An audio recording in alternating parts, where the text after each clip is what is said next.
थे। राजपूत यानी कि राजा का पुत्र, कहीं कहीं इसे अग्नि से पैदा हुआ बताया गया।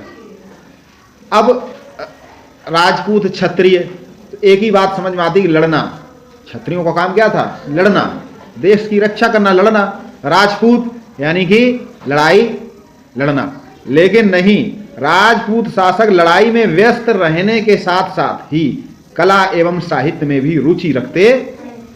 उन्होंने प्रतिष्ठा सूचक भव्य दुर्ग, राजभवन तथा मंदिरों का निर्माण भी करवाया, जिन्हें देखने के लिए आज भी हजारों विदेशी पर्यटक आते हैं।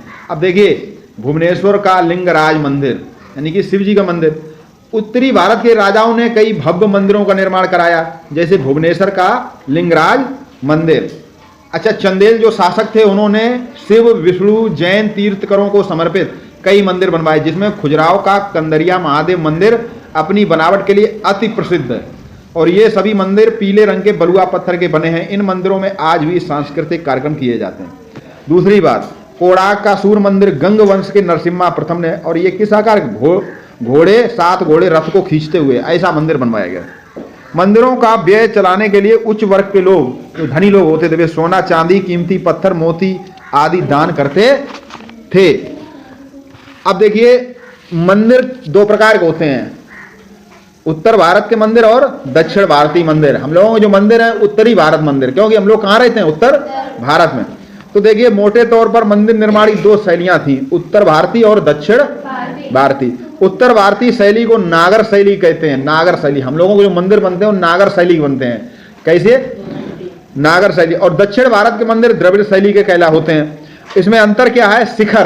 शिखर, मंदिर के शिखर के आकार में अंतर देख। उत्तर भारतीय शिखरों का आकार टेढ़ी रेखाओं से घिरी हुई ठोस मीनार की भांति रहता है, मध्य में खुला यानी कि मध्य में खुला हुआ तथा ऊपर एक बिंदु पर आकर समाप्त हो जाता है। खुला हुआ मतलब फैला हुआ, जैसे गगरी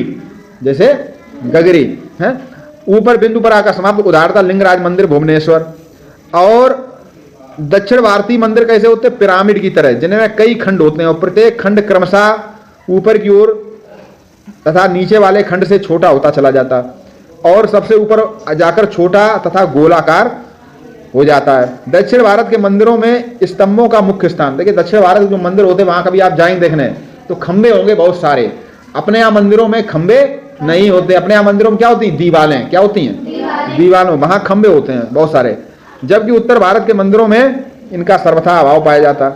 मंदिर को बनाने के लिए कारीगर पत्थर को जमाने के लिए कोई सीमेंट या चूना का प्रयोग नहीं करते थे, पत्थर के ऊपर ही पत्थर रख देते थे और एक दूसरे के वजन से वो बने रहते थे। हजारों वर्ष हो गए वैसे ही खड़े हैं, पत्थर के ऊपर पत्थर रखा है, कोई सीमेंट से या उससे नहीं जोड़ा गया। तो इतने बड़े बड़े मंदिर बनवाए गए।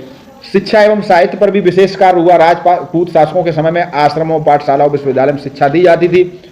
उसी काल में कई ग्रंथ लिखे, जैसे राजशेखर की बाल रामायण, भारवी का किरात अर्जुनियम, माघ का शिशुपाल वध, कल्लड़ की राज तरंगिणी ऐतिहासिक ग्रंथ है, कश्मीर के बारे में पता चलता है। जयदेव का गीत गोविंद काव्य संस्कृत भाषा में। इसी काल में क्षेत्रीय भाषाओं जैसे हिंदी, बंगाली, मराठी, उड़िया, गुजराती आदि में भी ग्रंथ लिखे गए, जैसे चंद बरदाई को पृथ्वीराज रासो का। तो पृथ्वीराज चौहान कौन थे? राजपूत। अलाउद्दीन कौन थे?